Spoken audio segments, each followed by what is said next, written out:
Welcome. In this video I'm going to show you how you can determine quartiles and quantiles, or in general quintiles and decentiles, using Microsoft Excel and my stikpetE add-in. The advantage of this is that it has a lot of different methods that you can employ, and it also will work with non-numerical data. Now, my stikpetE add-in can be found on my GitHub account, so you can simply go to this website and then you can download the file. You can open an Excel, go for File, Options, Add-ins, and then click on Go. Then click on Browse and go to the downloaded file, and it should install, and then you have all the functions available in my add-in. To show you how to work with this, I have set up two examples, one with numerical data, as you can see in here, and one with a lot of non-numerical data. The function of interest are actually quartiles and quantiles, but they have very similar input parameters. The data, of course, which should be a range, and specifically a vertical range, and do not use the entire column. So don't say, well, I want it from all of this. No, it's really specified from this cell till that cell. Levels is then used, for example, with this one to say, well, which order should these be in? And then you can choose the method you want to use. The inclusive and exclusive are only available for quartiles.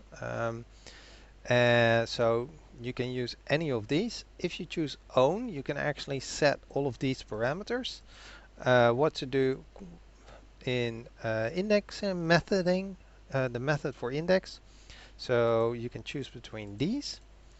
You can also specify then what to do if it's below the 50%, so the first quartile.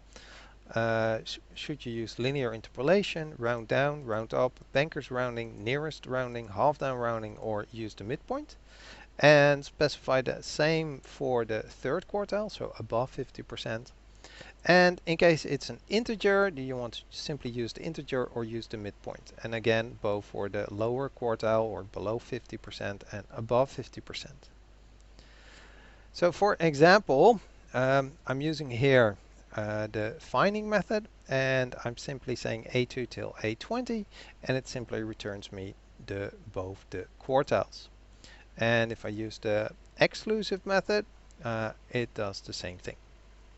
Now for column B, where I'm using levels, so I need to specify the levels. I can simply use the ME quartiles, then the range B2 till B56, and then specify the levels. And it nicely gives me the numeric values 1 and 3, but also textually the fully disagree and the neutral.